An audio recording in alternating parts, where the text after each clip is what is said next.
ketemu lagi di Offside Duo sama gue dan juga ada Coach Justin. Jadi sedikit kita mau menginformasikan kalau kemarin kita sempat bilang bakal di Jumat malam ini akan ada special edition kita sama Ete atau Erick Thohir, tapi berhubung dianya berhalangan ya Coach ya.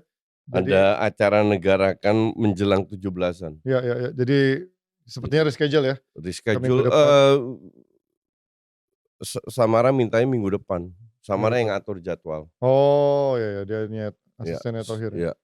Jadi ya kita lihat semoga minggu depan bisa. Jadi nanti kita akan update lagi di hari Senin untuk tahu. Tapi pertanyaannya jadi artinya kalian masih dapat kesempatan untuk bertanya. Ya. Kemarin kita udah nyaring sekitar 10-15 pertanyaan. Tapi masih kita tunggu jadinya karena di reschedule ke minggu depan. Itu pun juga kalau nggak berhalangan lagi. Jadi masih ada waktu untuk kalian ngasih pertanyaan yang mungkin kritis. Jadi nanti kita akan filterin yang cocok untuk kita yang belum kita tanyakan pastinya. Oke, kita buka dulu dari, ini sebenarnya udah agak lumayan lewat, tapi cukup fenomenanya pasti harus kita bahas karena kita siarannya kemarin tertunda. Gue tetap pengen bahas bersama Coach sedikit karena gue sendiri lupa ada jadwal Piala Super Cup di hari Kamis kemarin kan. Tapi gak sengaja gue buka video itu ternyata ada pertandingannya baru menit 20-an gitu kan. Wah, terus gak lama menit 30-an si Van der Ven ngegolin tuh lewat bola-bola scrimmage di kotak penalti dari free kick kan. Nah menurut gue agak aneh gitu dari Piala Dunia antar klub, ya abis dari Liga Champions, Piala Dunia antar klub sebenarnya di awal PSG mainnya cukup bagus, tapi mulai menurun. Kemarin juga menurut gue menurun banget. Mainnya, jauh banget secara intensitasnya. Gue rasa ini bukan masalah fisik ya, tapi murni masalah between your ears. Di otak lo itu mereka udah burn out kalau gue bilang. Iya. Ya sama burn out sama ini mungkin ya. Ketika ambisi lo sudah terpenuhi, kayak udah ibaratnya udah lepas semuanya gitu secara ambitionnya. Iya. Nggak gampang memang buat orang bertahankan. Hal kecil yang nggak pernah kita tahu bahwa akurasi PSG musim lalu setelah Champions League atau sebelum Champions League lah. Ya. Itu akurasi passingnya average 90%. Iya tinggi banget memang. Itu edan loh. Iya. Lawan siapa Aston Villa sempat 95%. Kemarin gue nggak tahu akurasi passing, tapi banyak sekali passing salah. Ya. Banyak sekali passing salah yang bukan PSG. Ya.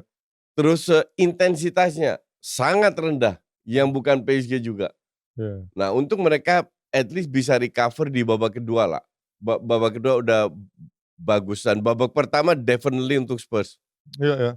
Even Doué kemarin juga mainnya jelek banget. Doué yang kita lihat di Liga Champions akhir-akhir musim lalu bener-bener menjulang banget secara performa. Di Piala Dunia antar klub standar aja kemarin menurut gue jelek banget mainnya. Ya tapi bukan Doué juga, Dembele juga gak kelihatan. Ya tapi Dembele masih bisa konsisten lah secara permainan. Kvaratskhelia hancur. Ya, Kvaratskhelia hancur. Vitinha sebenarnya gak begitu bagus. Gak kelihatan juga. Gak begitu bagus, bahkan ada blunder-blundernya. Seperti biasa. Itu bahkan si Neves suspend, Fabian Ruiz gak dimasukin. Iya. Kemarin Gonzalo Ramos, Fabian Ruiz masuk kemarin coach di akhir-akhir. Menit 60. Iya. Fabian Ruiz. Iya itu Gonzalo pas Ramos masuk. Gantiin Kvaratskhelia. Iya. Jadi Doué ke kanan, Fabian Ruiz ke kiri tengah. Ya Kang Inli oke lah. Memang buat cuma rotasi doang. Tapi kemarin memang gue ngeliat sebenarnya nih, kalau lo kemarin lihat dari golnya Gonzalo Ramos di akhir itu, gue sempat bilang kayaknya PSG itu sebenarnya butuh satu striker yang kayak gitu. High profile, kayak versi Gonzalo Ramos tapi lebih high profile gitu kan. Iya, nah itu masalahnya cari di mana? Ya itu sih, kemarin dia nggak ngincar juga kan sebenarnya siapa kayak Osimhen, Vlahovic itu sebenarnya dia nggak tertarik. Gue pikir dia itu gitu incar Osimhen loh. Iya, pikirnya dia nggak tertarik untuk mencari high profile player lagi sih coach kayaknya ya. Makanya kan yang dibeli sekarang nanggung-nanggung semua, kayaknya dia nggak pengen ada ego yang terlalu tinggi juga di sana. Bahkan bukan ego terlalu tinggi, gaji terlalu tinggi. Nah, gajinya ya kayaknya nggak pengen dikurangin. Nah, ini kan juga menarik kalau ngelihat dari Spurs sebenarnya juga ini pelatihnya juga baru ganti. Tapi somehow gue kemarin ngelihat dari pramusim kayaknya dia cukup cukup bisa langsung cukup nyetel lah coach si Thomas Frank ini lah. Yeah. Secara permainan sih menurut gue biasa aja. Gue nggak melihat ada something new yang gimana-gimana atau yang juga menjanjikan. Enggak, justru gue bilang mirip sama Ainge gaya bermain. Tapi lebih pragmatis sih gue bilang ya. Kayak Ainge ya akhir-akhir lah, ya kan? High defense, very high defense, ngepresnya 4-5 orang. Karena gue rasa dia ngelihat gaya Chelsea bermain juga ya. PSG ini harus dipres. Walaupun mereka berapa kali keluar dapat counter, tapi counternya bapuknya minta ampun. Iya kemarin terutama Barcola. Barcola kemarin buang-buang momentum banget sih kemarin. Iya. Dan di satu sisi memang juga kan kalau kita ingat tahun lalu PSG tuh Spurs itu sering trouble ketika back-backnya sering absen lah. Kemarin juga ada fit si Romero kita lihat, terus juga Van de Ven juga kemarin lumayan oke. Jadi ketika mereka full tim nih sebenarnya backnya Spurs sebenarnya cukup kuat. Nah tapi ketika nggak ada backnya kayak musim lalu jadi trouble banget. Makanya mereka bisa ke tendang sampai ke peringkat di bawah MU kan 16. Walaupun mereka bisa juara gitu kan Europa League. 16 atau 17?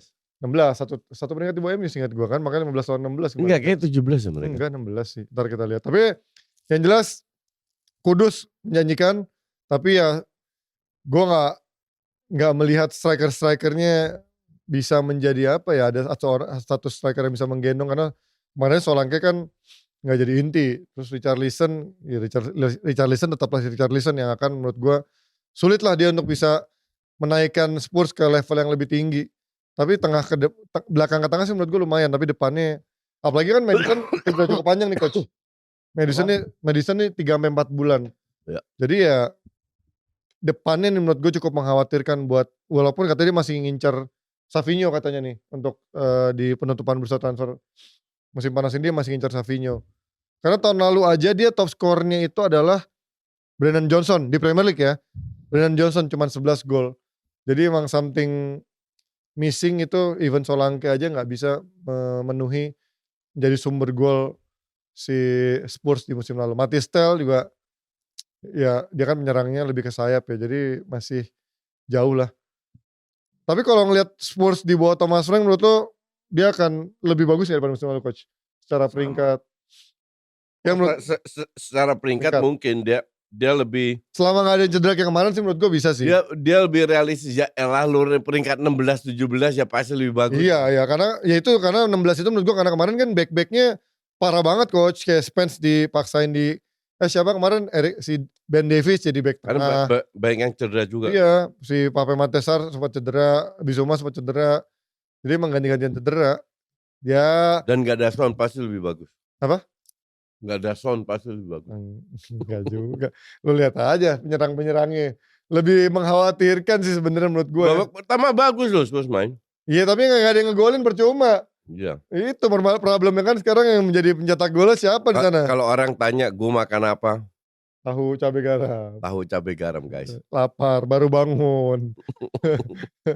Oke, itu dia dari Piala Super yang memang ini menurut gue pikir wah ini kayaknya udah malamnya Spurs menang bisa unggul duluan 2 gol disamain 2 sama, Vitinya gagal penalti, gue bilang wah inilah emang udah rezekinya Spurs. Gagal penalti juga ternyata. Kalau unggul 2-0 disamain 2-2 dan di menit 5 menit akhir terus penalti lu unggul, secara psikologis lu bisa, dan lu tetap kalah. Emang tim ini mentalnya tempe. Dan apalagi MU ya, kalah sama Spurs di final Europa League, berarti menurut gue wah kacau.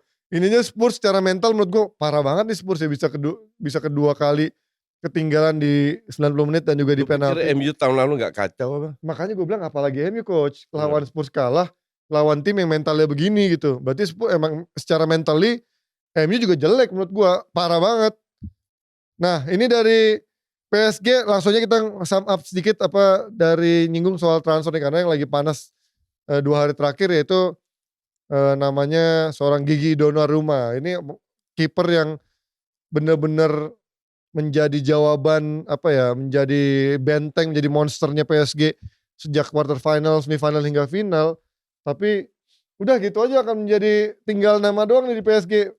Ini menurut lo emang dari manajemen yang pengen ngeluarin dia, atau manajemen yang nggak suka karena dia nggak pengen langsung perpanjang kontrak karena tinggal setahun lagi kan kontraknya, dan dia terlihat seperti mempospon dan mendelay perpanjangan kontraknya? Gue rasa ini masalah beberapa faktor ya.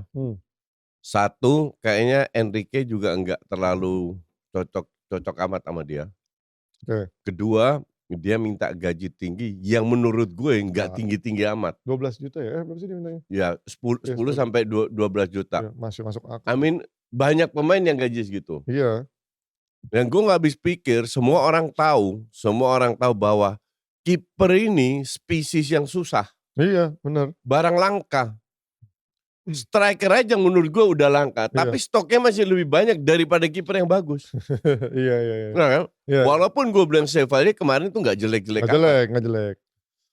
Nah, dengan gaji dan dia udah terbukti agak gambling sih gue bilang. Dari Maksudnya PSG, buat PSG, pas oke. dia. Ya. Apa mungkin karena itu ya egonya ternyata ya dia udah merasa menjadi bintangnya di situ kali ya. Mungkin. Ya makanya Tapi layak kan coach, maksudnya dia merasa jadi bintangnya karena gue juga bilang layak. dia bintangnya Iya. gitu. Maka dari itu gue bilang ini bukan satu faktor. Beberapa Enrique bilang ini tanggung jawab gue 100% untuk pergantian karena gue pengen bukan Donnarumma jelek, enggak, dia salah satu yang terbaik dunia, tapi gue pengen coba kiper yang punya karakter beda. Iya. Mungkin kiper yang lebih bagus dari build up-nya. Iya. Mungkin. Tapi dan kemarin kalau soal build up Chevalier bagus. Enggak panik di press sama sekali enggak. Cuman ya kiper itu kan bukan hanya build up aja. Onana udah jadi buktinya coy. Exactly. Jadi untuk gue sih gambling PSG yang lepas. Pertanyaan kedua kan, jadi gue bilang di beberapa akun, feeling gue dia ke City, nggak ke MU. Iyalah gajinya nggak mungkin. Karena murni gajinya. Karena main baru dibuat. Ada yang lapor ke gue, Hanif bilang nggak mungkin ke City, karena ada perjanjian bahwa pemain PSG City nggak saling bertukeran. Mungkin gitu. karena Arab. Ini menurut Hanif. Oke. Arab sama Arab nih ya. Ini menurut Hanif. Gue bilang ini bukan kontrak karena kontraknya udah habis. Jadi dia bebas. Tahun depan dong. Jadi kalau seandainya dia masih dikontrak, mungkin Hanif bener. Tapi gue bilang ini kontraknya udah habis. Ini orang bebas. Kan belum coach kontraknya. Siapa? Donnarumma kan habis tahun depan. 2026. Summer. Lah kan dia dilepas. Belum. Kalaupun ini dibeli dong, tetap harus dibeli dong. Oh belum. Gue kira ya masih setahun masih ya. setahun, makanya dia kayaknya nge-delay kontrak barunya. Oke. Makanya ya kita lihat dengan dia masih punya kontrak, bener nggak dia ke City? Ya. Emang kalau gue bilang tetap dia ke City. Dengan catatan katanya Ederson harus dilepas dulu kan. Seingat gue kalau Fabrizio Romano bilangnya gitu kalau Ederson cabut. Nah, tapi justru yang menjadi pertanyaan gue kedua coach. Dulu dia ngelepas seorang Claudio Bravo, Joe Hart untuk mencari seorang Ederson yang katanya jago build up gitu kan. Nah, ketika dia dari PSG dibilang ibaratnya juga gak jago build up, bahkan kita gak ada yang pernah bisa melabeli Gigio Donnarumma sebagai seorang kiper jago build up atau sweeper kiper. Kok di Pep mau lagi pakai kiper yang ibaratnya shot stopper gitu, gak jago build up. Kan berarti ada shifting peran lagi dong nih dari kiper yang dulunya jago build up sekarang jadi yang shot stopper juga Pep, jangan-jangan nyarinya justru. Agak unik gitu kan, ya kan? Itulah yang gue bilang. Fans kita itu kan selalu kalau lu bermain dengan satu tim seolah-olah sampai mati di situ. Kalau lu dukung satu orang sampai mati di situ, ya enggak lah. Iya. Kita tetap kritis dan bahkan gue bilang kalau Pep nggak merubah gaya bermainnya, kayak sekarang yang lebih direct, lebih apa, nggak kemana-mana di City. Ya apalagi main barunya begitu ya, nggak menjanjikan sebenarnya. Satu, dia harus merubah gaya bermainnya. Kedua, mungkin dia memilih kiper yang long ball-nya at least lebih bagus, bukan build up-nya. Ya. Ya karena tahun lalu Ederson itu banyak Ederson udah habis. Iya banyak flopnya, bukan flopnya, banyak sloppy-sloppy-nya lah menurut gua. Banyak banget. Ya memang dia secara kaki akurasi umpan jauhnya cukup bagus, tapi ketika buat shot stoppingnya berapa kali yang harusnya dia bisa lebih bagus, nyata nggak ini. Mungkin sekarang Pep juga shifting nih, gue coba pengen nyari kiper yang lebih jago shot stoppingnya deh daripada yang bisa build up tapi shot stoppingnya udah mulai berantakan. Makanya kan kita sempat lihat berapa kali Ortega muncul di sana ataupun cadangan-cadangannya yang juga dimunculin gitu kan. Ya ini menjadi pertanyaan buat gue nih, apakah memang kalau benar Donnarumma jadi ke City, ini Pep akhirnya shifting udah lagi nggak menggunakan kiper yang jago build up. Walaupun gue bilang Donnarumma sebenarnya nggak parah-parah amat, tapi memang kita ingat di eranya Madrid lagi jago-jagonya era Benzema tuh dia panik di press tuh yang di akhirnya bola didapetin sama Benzema dan membuat Madrid bisa unggul lawan PSG.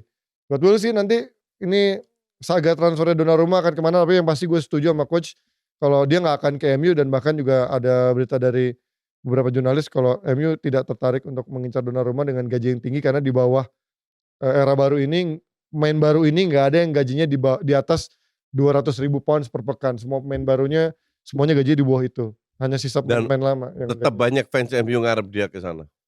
Ya kalau ngarep mah gue juga ngarep coach, tapi kalau realistis nggak mungkin MU, maksud gue nggak pengen MU memberikan special treatment buat satu orang untuk mendobrak gaji rules gajinya itu. Sometimes you have to do that. Itu yang dilakukan Chelsea terhadap Salah sama Van Dijk. Kalau itu nggak diperpanjang, tahun lalu mereka nggak main, udah dijual. Siapa? Buat siapa? Chelsea? Salah sama Van Dijk. Liverpool Ya. yang membuat pengecualian Ya. dengan gaji yang gede 300 lebih. Ya tapi kan dia pemain lama yang sudah berkontribusi perform, coach. iya. Kalau ini kan pemain baru Ya, gitu. You have to do kayak Haaland juga kalau nggak usah di City gajinya juga Masih gede banget. Gede. Kalau lu tahu you have to take risk. Ya. Gimana lu nggak mau ambil risiko kalau lu udah tahu, sama kayak Sancho lah. Cuman yang jadi masalah dengan Sancho kalau gue bilang MU itu terlalu banyak pemain yang overpriced, gaji terlalu tinggi, semua flop. Iya ya. Tapi kalau gue disuruh milih, kemarin kan selalu ada dua pilihan kan. Lu pilih mana, kiper yang dikejar atau gelandang? DM. Ya, gue lebih prefer gelandang sih. Bener. Karena ketika lu bisa merapatkan barisan lu di tengah dan belakang menjadi compact, minimal beban di kiper lu akan berkurang kan? Betul. Ya even Onana pun jeleknya akan sedikit berkurang. Dan Onana pun gak jelek-jelek amat. Iya ya, ketika dia mungkin bisa mendapat lebih kepercayaan diri ya. Dia banyak lakukan save, ngebantu MU juga. Ya tapi sebenarnya gue udah fed up sih ngeliat Onana. Cuman gue kalau suruh prefer, gue lebih pilih DMF. Membuat back lu lebih nyaman, back lu lebih yakin, dan kiper lu mungkin akan lebih terangkat. Dan tengahnya MU itu jelek loh kalau gue bilang. Iya ya. Dan Baleba pun menurut gue masih jauh coach untuk bisa dibeli kan. Karena dia belum bisa lepas. Sancho ini kemungkinan 20 juta kan ditawar sama Roma kan. Dari 100 ke 20. Hina banget Sancho ini. Dengan itu pun juga loan dulu baru obligation to buy kan. Iya.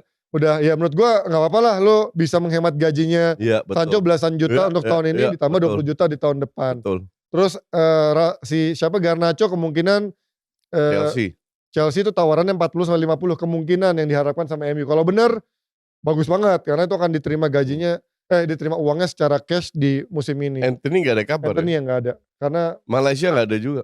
Iya, Betis kayaknya gak mungkin menawarkan uang besar kepada nggak loan paling. Ya paling loan, cuman mau sampai kapan loan mulu kayak sampai gitu. kontrak habis. Ya anjay. Aduh, terus-terusan aja begitu sampai kontrak habis udah deh rugi bandar si MU. Terus ya pilihannya paling tadi kan Baleba masih coba terus dikejar dari Balebanya sama agentnya. Enggak, Baleba gue baca gak tahu bener atau enggak ya. Katanya minta 100 juta ya. Brightonnya? Iya. Udah gila mas 100 juta. Pemain 18 tahun kalau misalnya. Dan belum terbukti sama sekali. Dia baru 2 musim di Brighton lumayan bagus ya. Iya. Tapi ya gila sih. Enggak, bukan starter juga. Iya, Brighton gila sih emang. Ya dia nyari momentum. Enggak, Brighton enggak gila. Yang beli yang gila. Enggak, belum dibeli. Makanya MU sekarang punya opsinya menurut gua ya ada si Morton Hillman yang kaptennya Sporting. Terus ada siapa lagi kemarin yang diincer ya? Lamin Kamara dari Monaco. Menurut gua agak-agak aneh gitu yang di calon-calonnya tuh nggak begitu meyakinkan juga. Menurut gua daripada lo maksain beli itu mendingan sabar dulu deh. Tapi menurut gue butuh sih coach, emang harus beli mau gak mau dia. Orang di gelandang posisi DMF tuh. Ya bukan Baleba. Iya siapa coba, emang gak ada nih nonton gue. Incer scouting lu kan banyak, incer di Perancis lah, di Belanda lah atau siapa lah. Quentin Timber itu. Quentin Timber. Iya ya. Tapi mungkin. Kontrak tinggal setahun. Belum perpanjang. Oh ini nih, gue tadi sempat baca Angelo Stiller yang pemain Frankfurt yang gelandang mau diincar Madrid tuh yang Jerman. Terus Javi Guerranya Valencia. Banyak pak kalau gelandang mah. Iya terus ngapain lu ambil pemain 18 tahun udah kayak paling bagus. MU ini kadang-kadang sok-sok pinter. Tapi memang krusial sih. Ini pemain yang menurut gue posisi sangat krusial. Posisinya krusial banget ya. Jadi pressure-nya akan sangat besar untuk pemain yang dibeli. Iya. Siapapun itu di posisi ini. Jadi kalau lo tanya mendingan mana Bang, Baleba apa kiper atau DMF? Gue prefer DMF jauh. Itu udah berkat di mana-mana gue bilang mending DMF. Walaupun ya kecuali duitnya MU kayak Chelsea nggak ada serinya. Betul. Kita lihatlah nanti seperti apa. Terus juga, nah ini gue sempat bilang Jadon Sancho, McAtee ini gue pikirnya punya masa depan panjang di City, tapi perlahan City akhirnya membuang-buangi semua masa depannya. Nggak pada kelihatan. Delap, McAtee, kemarin Palmer juga dilepas Savinho. gitu aja. Savinho ya bukan mainnya City sih, cuman dibeli City juga, emang mau langsung dilepas. Terus juga paling yang sisa sih itu Oscar Bob masih ada kan. Kingsley Coman sudah pindah ke Al Nassr. Ini pemain yang gue bilang dari dulu, ini pemain hoki banget dari dulu. Di tim besar doang, dari Juventus, PSG, Bayern Munchen, dapetin semua gelar-gelar itu, tapi gak pernah menjadi main-man. Tapi juga gak pernah dibuang coach, menjadi rotasi. Di Al Nassr ada pelatih Indonesia, tau gak lo? Asisten pelatih. Siapa? Gue baru tau. Gue baru teleponan sama dia 2 hari yang lalu. Asisten ke sekian-sekian gitu, maksudnya asisten apanya? Pelatihnya Persis? Asisten kedua? Oh ya? Gue baru tau. Enggak, yang bener dong. Serius? Bercanda gak nih? Dengar, gue belum selesai. Gue udah males ketipu sama AI lo. Tapi Al Nassr cewek. Nah kan. Tim cewek. Kamu Ya, bisa dapet? Bang. Bisa dapet kontaknya, maksudnya bisa ngobrol. Lu tahu Rudy? Oh, Rudy Rudy mantan pelatih. Rudy Priambada. Bukan. Bukan Rudy siapa? Rudy Priambada. Rudy Eka Priambada. Iya. Iya, yang pintar itu kan, Ya. yang sport science itu ya. Oh, kenal dari dia. Kan sekarang Itu kan teman lama gue loh. bagus dia emang pelatih yang ibaratnya dulu zaman dulu waktu gue net sport itu ngeliputan dia tuh kayak pelatih muda potensial banget Iya. ya kan. Dia WhatsApp gue, coach gue lagi di Al Nassr. Al Nassr. Ternyata Rudy ini sertifikat lisensinya UEFA Pro. Iya. AFC Dia Pro. tinggi memang. Sementara head coachnya itu cuma AFC. Berarti lebih tinggi Rudy dong. Nah, tapi dia tetap jadi asisten cuman Yang di ngebantu dari atas belakang kertas. layar. Ngebantu di belakang layar ada Hebat kertasnya loh, dia gue gitu. bilang lu udah di situ aja deh cari duit. Canggih sih Rudy Eka. Kan sempat ngelatih Putri juga dulu kan sempet. Iya, timnas putri. Ya sebelum akhirnya pindah ke Jepang-Jepangan. Jadi hebat loh. Hebat. Al Rudy. Nassr. Kemudian Giovanni Leoni, Liverpool. Ya ini sebenarnya pemain yang diincar sama Inter nih, gue juga ya wajar lah kalau dia yang datang sebagai pesaingnya Liverpool dengan kontraknya 6 tahun, wah ya pasti Leoni pilih Liverpool, tapi nggak sampai di situ saja karena Liverpool juga masih katanya Ya kalau Inter Liverpool lah. Ya itu makanya gue bilang bukan cuman masalah potensi gelarnya, tapi lebih ke sustainability-nya untuk gajinya, finansialnya. Liverpool kayaknya kelihatan lebih meyakinkan lah, wajar karena Inter masih struggling mencari finansialnya yang nyaman. Terus juga katanya masih mencari Gehi juga di backnya, karena kemarin gue juga bilang sama coach backnya menurut gue dia harus beli 1 sampai 2 pelapis-pelapis yang kuat lah. Di satu sisi dia harus mencari juga menurut gue DMF sambil mencoba Gehi memperhitungkan. masih belum itu ya? Teles kan kemarin. Ya tapi belum Jauh lah, itu pasti harganya juga mahal coach. Main Inggris mah. Di samping harga yang mahal, Gehi minta ini. Apa? Pastian. Garansi main.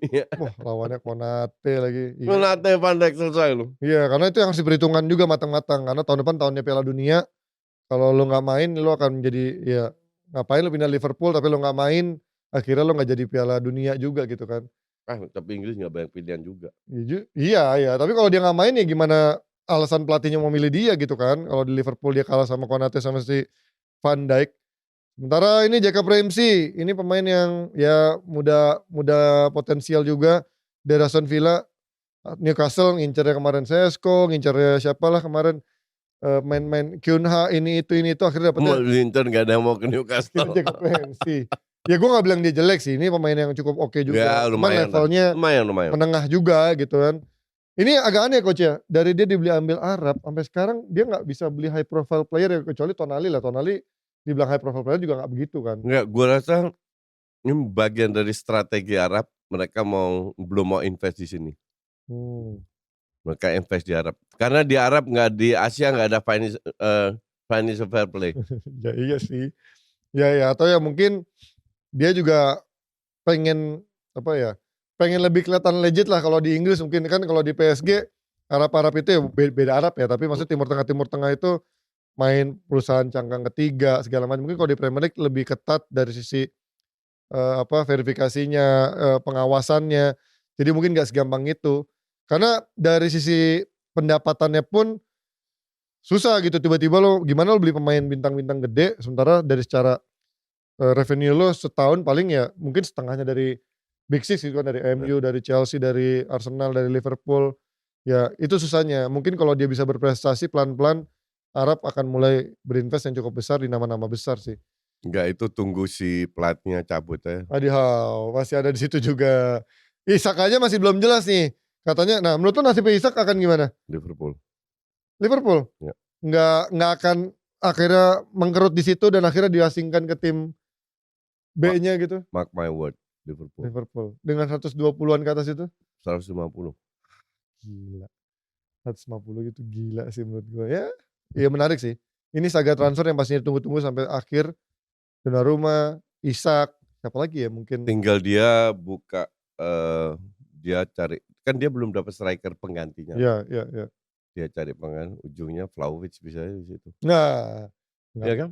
Nggak mau lah Vlahovic ke coach. Masa lo tiba-tiba mau ke Newcastle? Champions League loh. Ngerti, cuman ya lo tahu potensinya dia gimana di Champions League kan. Maksudnya Ya, gue nggak melihat. belum. Ya menurut gue aneh aja ketika lo akhirnya memilih ke Newcastle, nggak downgrade banget secara prestasi, secara klubnya. Nggak Tapi banyak juga yang ngincer dia. Iya. Ya Will sih. Siapa lagi? Nggak downgrade lah dibanding Juve sekarang, yang mending Newcastle lah. Ya tapi Juve kan secara tim, secara kasta lebih tinggi. Iya, secara kasta. Dan Liga Champions juga. Cuman lihat squadnya Juve kayak begini, mending Newcastle gue bilang. Ya squadnya mah sebenarnya sama aja, nggak bagus-bagus. 12. Iya nggak bagus-bagus juga sebenarnya Newcastle. Siapa main midfield? Cuman Juve mau jual lu, jadi Juve pengen lu out. Iya. Kita lihat nih menarik nih saga transfer Isak nih masih ditunggu sampai sekarang. Nah ini gue sedikit mau membuat pertanyaan buat para offsider nih, kata ada setiap tim besar ini ada beberapa new boys lah di Premier League-nya, kayak Arsenal dengan Gyökeresnya, Sesko di MU dari Bundesliga, Gittens dari Bundesliga juga, Cherki dari Lyon dari Ligue 1, dan juga Florian Wirtz dari Bundesliga. Menurut kalian siapa nih pemain-pemain dari luar Premier League ini yang akan lebih excel? Apakah Gyökeres, Sesko, Gittens, Cherki, atau Fritz? Kalau gue namanya Wirtz, bukan Fritz. Gue bacanya suka ada Bundesliga ngomongnya pakai V sih. Enggak, bukan Wirtz. Gue soalnya dengarnya kayak suka enggak, itu kuping lu aja budak gitu. Ya ini kalau gue pertama mungkin Wirtz. Kalau gue dengarnya waktu itu Wirtz. Apa gue salah dengar kali ya? Kan lu bilang budak lu. Enggak, beneran gue dengarnya Wirtz. Ya udahlah. Let me tell you something. Lo kan orang Belanda ya, lo tahu lah ya. Ya. Wirtz. Kedua mungkin Gyökeres, baru sisanya itu antara Cherki, Sesko, dan terakhir Gittens. Karena Gittens menurut gue menit bermainnya akan paling dikit mengingat banyaknya persaingan.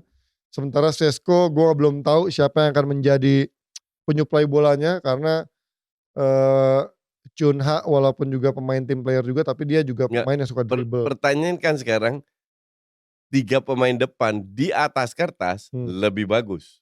Iya dong. Iya kan? Masalahnya mereka bisa main bareng nggak?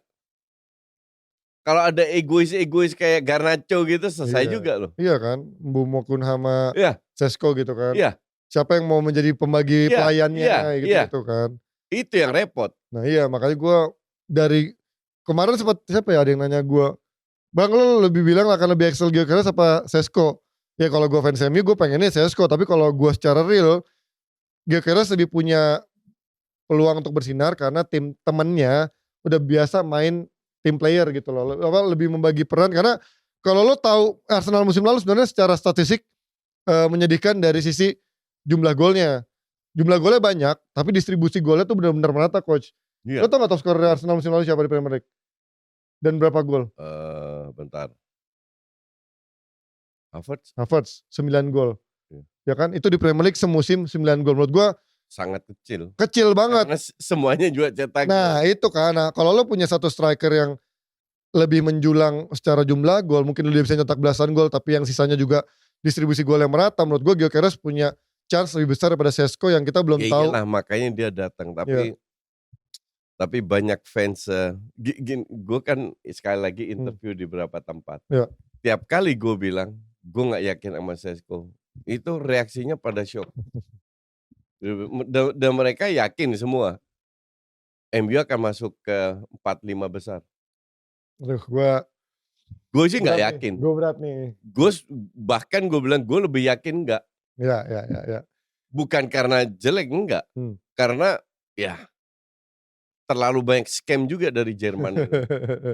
Gue kemarin baca di kolom komentar Offside Duo yang episode sebelumnya, ada kayak sebuah komunitas MU gitu, gak tau komunitas atau akun YouTube yang ngebahas. Komunitas MU ada 2 juta. Banyak banget kan. Ya lu kemarin juga mampir ke komunitas MU.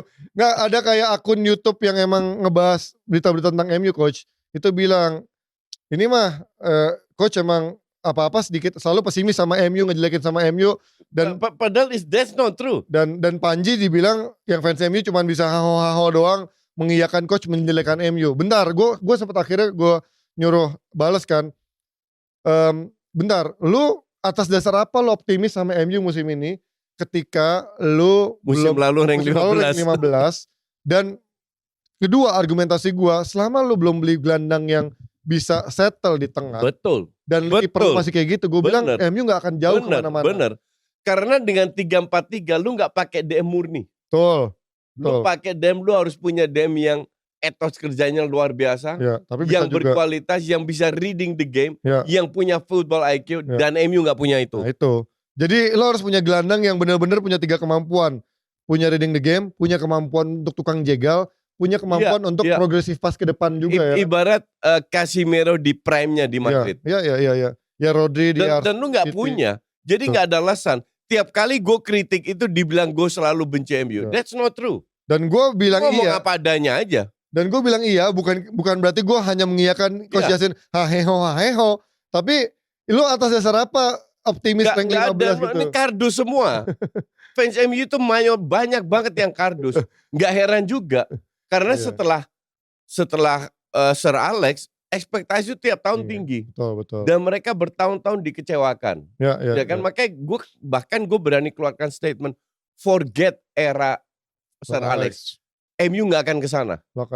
MU gak akan kesana. Kecuali MU dijual ke Arab. Entah itu Qatar lah, entah itu Saudi lah, whatever lah. MU dijual Timur Tengah, baru mungkin era Sir Alex bisa kembali. Tapi di bawah Glazer gak akan kemana-mana. Ya gue sebenarnya melihat itu sebuah long term project ya. Gue melihat sekarang kayak ada perbaikan gaji aja menurut gue udah cukup oke. Selama pelan-pelan nih 2 tahun 3 tahun ke depan lu udah bisa mengeluarkan toksik-toksiknya atau gaji-gaji yang dosa-dosa di masa lalu gitu ya. Pelan-pelan lu bisa membangun. Yang jadi masalah, kalau lu fokus ke limit gaji di 200 juta, lu akan kalah secara persaingan ke depannya. Yang jadi masalah dengan MU adalah pemain yang digaji segitu, itu gak layak. Beda kalau level lu,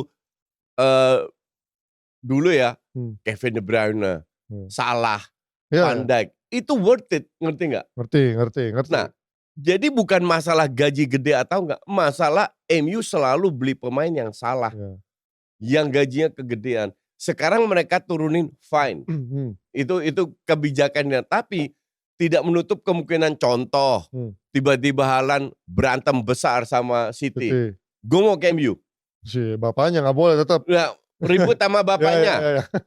Ya bisa aja kan, orang Eropa lah, gampang banget ribut sama orang tua. Ribut sama bapaknya. Untuk balas dendam, gue mau ke MU. Haaland lagi di prime-nya. MU bilang, enggak, gue ngambil lo karena gue gak bisa bayar. Bukan gak bisa, gue gak mau bayar lo 350 seminggu. Kan gak make sense itu. Lu gak akan kemana-mana. Kalau ada peluang seperti itu, MU harus kayak Liverpool.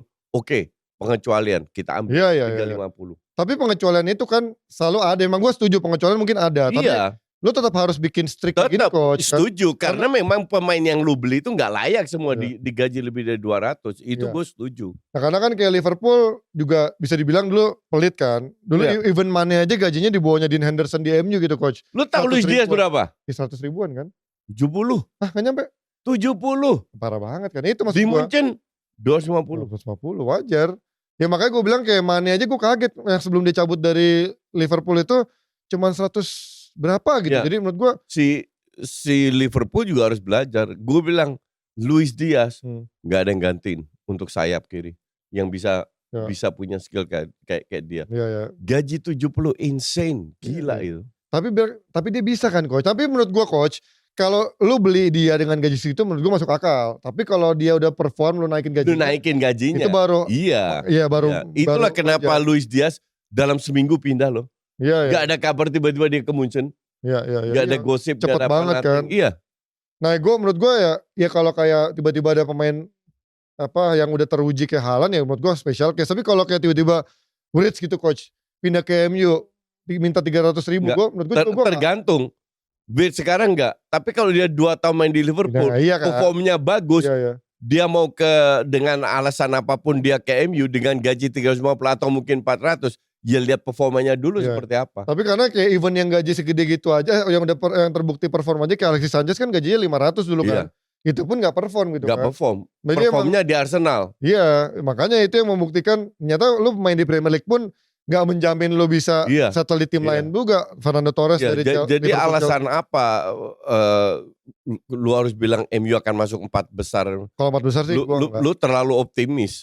Seperti mayoritas fans MU ngarep semua. Iya, 4 besar sih menurut gue sangat berat sih. Tapi kalau lo bisa Super komputer aja prediksi 12. Gue masih mild, gue masih optimis 10, 9. Tapi kalau dia bisa beli DMF bagus, menurut gue minimal Eropa kayak Melon, menurut gue masih mungkin lah. Melon Eropa League lah. Bukan nggak mungkin, tapi nggak gampang. Iya, tapi kalau 4 besar menurut gue berat sih. Karena dengan permainan 3-4-3-nya Amorim, tambah pemain baru semua butuh waktu. Karena lu lihat calon 4 besar yang akan menjadi pesaing MU itu siapa? Liverpool, City, Arsenal, Chelsea. Lebih bagus. Betul. Itu dia. Dan lebih settle secara permainan gitu kan. Nah, betul. MU belum dapat. MU kan ibarat pelan-pelan merubah dengan gaya yang berbeda, dengan kualitas pemain. Dan pemainnya berubah juga. Sementara 4 tim ini itu udah settle. Iya. Cuman ditambal-tambal aja. Iya kan? Iya. Nah ini juga penentuan pembukanya lawan Arsenal langsung coach. Ini gue tadi sempat baca beberapa akun-akun preview yang Inggris ya, itu bisa bilang seri sama MU unggul 1-0. Menurut lu atas dasar apa? Gue bilang di United Wave 50% seri, 30% Arsenal, 20% MU. Oke. Kenapa gue bilang begitu? Karena MU ini selalu bagus kalau lawan Big Six. Ya. Kenapa bagus lawan Big Six, bahkan nggak pernah kalah tahun lalu kalau nggak salah. Tapi rank 15. Lawan tim kecilnya. Artinya lu lawan tim kecil. Kok bisa lawan tim kecil kalah? Karena tim kecil ngandelin reaction football, counter. Lawan tim besar terbuka, mereka dapat space yang mereka inginkan. Lawan Arsenal pun itu akan terjadi. Jadi gue lebih cenderung kalau seri I can live with that. Iya kan? Iya.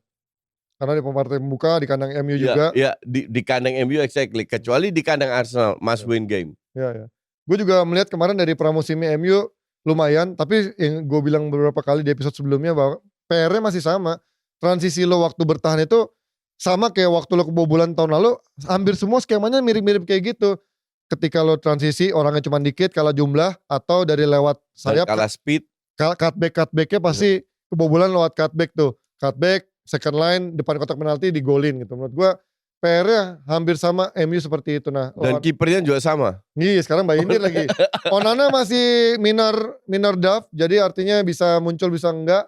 Sementara kalau kayak si Lisandro Martinez belum akan tampil, Mazraoui juga masih belum akan tampil sepertinya. Jadi yang kemungkinan besar main ini adalah Onana sama Zirkzee yang dari cedera, tapi mereka masih 50-50. Kalau enggak ya di striker kan udah ada Højlund, ada Sesko, di kipernya Bayindir. Kalau Arsenal sih udah no problem, paling cedera cuman Jesus masih panjang karena ACL, Leandro Trossard juga meragukan. Tapi mereka udah punya banyak pemain untuk bisa ngisi itu, ada Madueke, ada Martinelli, ada Saka di kanan. Tapi gue baru ya Saka tahun lalu juga cuma nyetak 7 gol ya di Premier League ya. Jadi memang cedera lah. Iya banyak cedera dia. Memang jadi kerasa banget ketika Saka nggak ada tuh emang kerasa banget di kanan. Saka sama Odegaard sudah ada main. Ada Saka nggak ada Odegaard nggak kemana-mana. Ada Odegaard nggak ada Saka nggak kemana. Masalahnya tahun lalu cederanya gantian. Iya. Ini kerasa banget. Gue juga setuju. Gue lebih 50-50 sih. Lebih ke partai alot ini di partai membuka. Tapi walaupun gue berharap Gyökeres hat-trick, tapi ya sudahlah itu harapannya. Ya ini kan menjadi adu banter-banteran Gyökeres lawan Sesko kan. Iya. Satu target pertamanya Arsenal yaitu Sesko, target utamanya MU Gyökeres malah tukeran, malah MU yang bayar lebih mahal dengan harganya beda 10 jutaan. Ya we'll see, ini tadi coach juga udah bilang prediksinya, gue juga setuju akan lebih imbang, tapi MU harusnya bermain di kandang. Menurut gue ini pembuktian buat Amorim, mission statementnya buat dia kalau kita sudah lebih baik. Kalau ini kalah menurut gue secara moral MU akan drop. Kaget lagi sih, menurut gue MU akan berat untuk memulai musim ini. Bukan nggak bisa, tapi akan sedikit menurun lah. Iya, secara moral karena lu udah dapat pemain ini, pemain itu, dapat Sesko. Dan pre-season awalnya mungkin jelek, habis itu bagus. Juara Premier League. Menang juara Premier League Series. Summer Series. Ya, itu turnamen selevel Audi Cup. Ya. Ini tapi buat moral bagus. Tapi ini makanya kalau ini kalah lawan Arsenal di kandang, menurut gue ini akan ngedrop secara moral dan kedepannya akan makin berat. Tapi kalau lu bisa minimalan seri atau menang, wah ini akan jadi awal yang bagus dan buat Amorim bisa membuat main-mainnya lebih percaya diri dengan skema barunya yang katanya di akhir musim lalu pemain-pemainnya masih agak kebingungan. Dan jangan lupa nanti kita akan ada live reaction ya coach ya. Bersama halftime show. Jadi ada yang DM gue bang, itu udah mulai belum live reactionnya buat IPL nanti? Udah hari Minggu ada program baru kita, ada halftime show dengan konsep yang berbeda dari yang konsep sebelumnya. Dan kita juga pasti akan menawarkan ya sesuatu yang baru buat kalian. Jadi jangan lupa jam berapa ya? 9 ya? Jam 10 lah ya. Setengah 10 kita on air. Matchnya setengah 11. Oh bukan jam 10? Setengah 11. Oke. Ya sekitar jam segitu jadi pantengin aja. Setengah 10 kita on air. Ya kalian akan nonton Panji sama Hanif dulu. Nanti gue kalau itu. Bapak tidur dulu ya, nanti baru bangun belakangan. Ya itu nanti kita pengumumannya juga akan muncul di IG-nya coach dan juga akan di repost sama gua sama Hanif pastinya. Jadi pantengin aja infonya terkait live reaction ini. Terus juga mana jadwal-jadwal lainnya sedikit aja, prediksi-prediksi singkat. Nah, Liverpool lawan Bournemouth ini juga pertandingan yang menarik karena Bournemouth memang merepotkan tim-tim besar. Head to head kemarin gimana? Gue lupa deh. Lawan Bournemouth tuh kemarin 2-0 Liverpool. Liverpool aman sih lawan Bournemouth. Chelsea yang kemarin susah sama Arsenal sih lawan Bournemouth. Liverpool menang terus 5 match terakhir. Aman sih ini. Tapi Liverpool harus bounce back dari apalagi Bournemouth kehilangan satu Kerkes sama si siapa deh Bournemouth ya? Huijsen. Oh iya Huijsen sama Madrid. Iya Kepa juga cabut. Terus Sabarnyi ke PSG. Iya 4 pemain hilang. Jadi emang gak gampang nih buat Iraola, apalagi gue gak melihat dari pembelian. Tapi ada Justin Kluivert. Tetep lu Belanda lu menang anjay. Tapi ya kita emang Bournemouth emang gak punya pemain bintang. Harusnya Liverpool membuktikan sekarang bahwa lawan Crystal Palace itu ya kurang beruntung lah. Kasarnya begitu. Terus juga ada Chelsea Palace ini juga laga yang seru nih. Tapi enggak lah, gue bilang Chelsea harusnya menang. Chelsea bagus. Chelsea sih dari pramusim menurut gue paling stabil kelihatannya Chelsea ya. Di antara Arsenal, Liverpool, pramusim betul. Justru inilah pembuktiannya apakah mereka udah senyetel itu dengan main-main barunya. Tapi 2 match terakhir seri loh. Iya sih. Gue suka ngeliat SFAO, gue suka ngeliat Joao Pedro, gue suka lihat Palmer. Jadi secara penyerangan nih oke nih, tinggal lihat di backnya. Sebenarnya itu lebih menjadi test case buat Joao Pedro. Bisa nggak dia main sebagus di pramusim? Iya. Atau jangan-jangan dia pakai delap dulu ya? Gue nggak ngerti. Nggak Joao Pedro main. Ya, kita lihat apakah skemanya Maresca nih lebih memprioritaskan Joao Pedro apa si delap? Karena karakternya kan nomor 9 dan nomor 10 lah itu ya, atau nomor 9,5. Terus juga ada siapa lagi? Spurs lawan Burnley nggak penting lah. Ini Wolves City. Gue mau lihat City. Iya, gue juga penasaran sih musim baru City ini. Karena ada beberapa akun yang bilang City akan jadi juara musim ini. Maka gue pengen lihat berdasarkan apa ini. Berat sih. Lihat dia belum dapat winger. Oh, dia masih nungguin itu juga ya, Rodrigo ya. Katanya masih dikejar juga buat penggantinya Grealish. Dan gak ada Rodri ya. Rodri emang kenapa lagi? Cedera. Masih, oh iya. Kemarin gue pikir dia udah balik setelah Piala Dunia antar klub. Enggak, dia setback biasa. Kalau udah cedera panjang selalu ada setback. Kacau ini ya. Kovacic juga masih cedera. Harus beli Rodri baru. Kan ada ini. Siapa? Ada Tierney Reinders, walaupun beda karakter ya. Justru Tierney Reinders harus digabung sama Rodri, cocok mereka berdua. Iya. Tapi kayaknya nanti emang kayaknya nggak akan ada karakter bertahan di sana ya. Di sana kan ada Bernardo Silva pasti menurut gua akan main ke tengah atau Foden akan main ke tengah tuh. Kanannya gua belum tahu nih formasi utamanya. Belum di depannya ada si siapa? Siapa namanya coach yang strikernya yang baru? Yang musim lalu baru datang? Gua lupa yang dari Jerman. Siapa? City. Second strikernya. Aduh, gua lupa yang dari Frankfurt. Ekitike. Bukan, itu mah Liverpool. Siapa namanya? Marmus. Iya kan. Gua positioningnya nih masih gua belum tahu nih dengan Cherki akan main di mana, apakah Cherki main di kanan, di kiri nantinya Doku atau Cherki harusnya di Marmus. tengah, Bernardo Silva di kanan, si Marmus dari kiri. Nah yang tengahnya berarti siapa di dua itu? Yani sama siapa? Gundogan. Oh ada Gundogan ya. Oh iya ya. Oh iya dia beli ini juga si Sver Hilset Nipan nih pemain muda potensial nih. Tapi ya Potensial. ini bagus coach kalau di FM ya. Cuman gue nggak tahu dia di situ. Kalian itu, gue itu sering dengar banyak pemain FM selalu mengkorelasikan FM dengan IPL yang nyata. Tapi banyak yang beneran jadi coach. Nah, sure. Nico Gonzalez juga tahun lalu kan belum nyetel lah. Bapuk. Ini harusnya dia. Ini Nico Gonzalez mah cadangan ketiga ini. Padahal dia harusnya ngambil Zubimendi kemarin ya dibanding Arsenal ya. Kalau emang dia beneran ngejar buat penggantinya Rodri gitu ya. Nggak ada lagi yang Rodri. Ya ini gue penasaran si Pep akan nentuin skema seperti apa nih di skema awalnya. Dan ya lawan Wolves sih harusnya juga menang. Mau even main away ya. Terus ada siapa lagi? Oh ini seru juga nih. Villa lawan Newcastle menurut gue nih partai yang musim lalu juga gue nonton seru nih. Seru. Secara intensitas ya. Tengah. Iya mainnya gerabak-gerubuk di tengah tuh. Iya. Banyak. Intensitas tinggi. Tapi peluangnya ya gitu-gitu aja. Pasti gak ada Isak. Sementara ini akan debut buat Jacob Ramsey baru pindah dari Aston ke Newcastle. Anthony Gordon juga meragukan, Willock meragukan, cedera. Isak itu di rumah terus ya, dia gak ikut latihan. Iya emang dia udah bilang gak akan main buat Newcastle. Morgan Rogers juga meragukan. Emilio Martinez.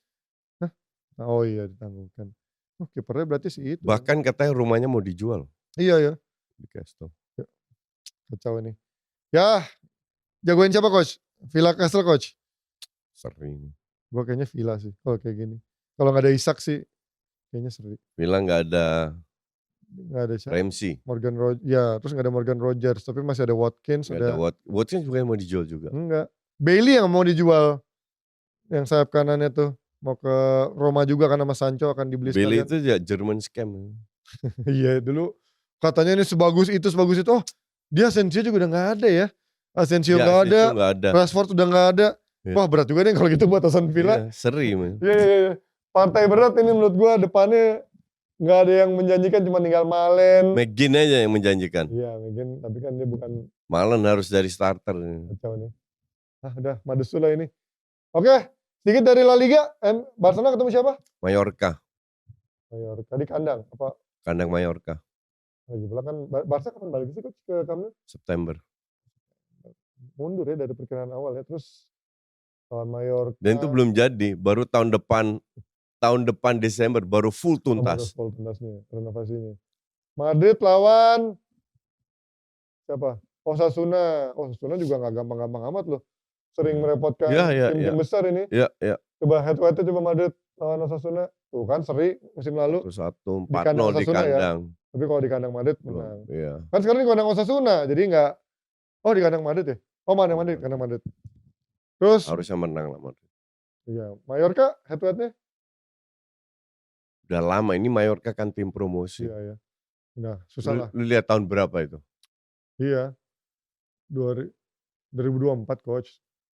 Oh 24 ya? 24 tahun lalu. Oh masih. Tahun lalu lah masih ada. Mallorca mah enggak lah. Emang Mallorca promosi? Bukan kalau gitu. Enggak ada kok tahun lalu. Ini menang lah. Gila Barca. Skuadnya lagi gacor-gacornya. Gue malah penasaran Madrid sih mainnya kayak apa nih di bawah Xabi Alonso. Madrid pramusimnya gue gak melihat Madrid menjanjikan. Gak yakin, ya betul. Ya, tapi Madrid kan emang gak pernah main menjanjikan tapi menang gitu ya. Kita lihat di bawah Xabi, katanya dia pengen. Tahun lalu gak menang apa-apa. Ya makanya dia bilang pengennya main dengan permainan yang filosofi dengan sistem gitu, baru Enggak, gue bilang di Piala Dunia itu Madrid coba 3 back dan 4 back. Kalau lihat squad-nya lebih cocok 4 back. Ya, kita lihat Xabi Alonso ini bahkan mana ada yang prediksi di mana tuh Xabi Alonso menjadi salah satu pelatih yang awal-awal juga bisa dipecat di tengah musim. Gila Bisa banget kan ada yang banget, prediksi iya, begitu. bisa Tapi ya Madrid banget. memang kadang-kadang kejam kan seperti itu. Iya, Kalau lihat Xavi aja. Dan kalau dia nggak bisa megang ruang ganti ya. Juara habis itu dipecat. Oke, itu dia dari Offside Duo dan tungguin juga buat live reaction kita di hari Minggu. Dan buat yang nanyain buat Erick Thohir masih ada kesempatan buat kalian untuk ngasih pertanyaan di kolom komen kita. Nanti kita akan filter lagi buat Pak Ete pastinya untuk menuju Piala Dunia round 5 ini. Round 4 ya. Round 4 sampai ke round 5 nanti. Oke, sampai ketemu di Offside Duo berikutnya. Happy weekend buat semuanya dan enjoy the game di akhir pekan ini sambil nonton live reaction kita. Bye-bye semuanya. Bye.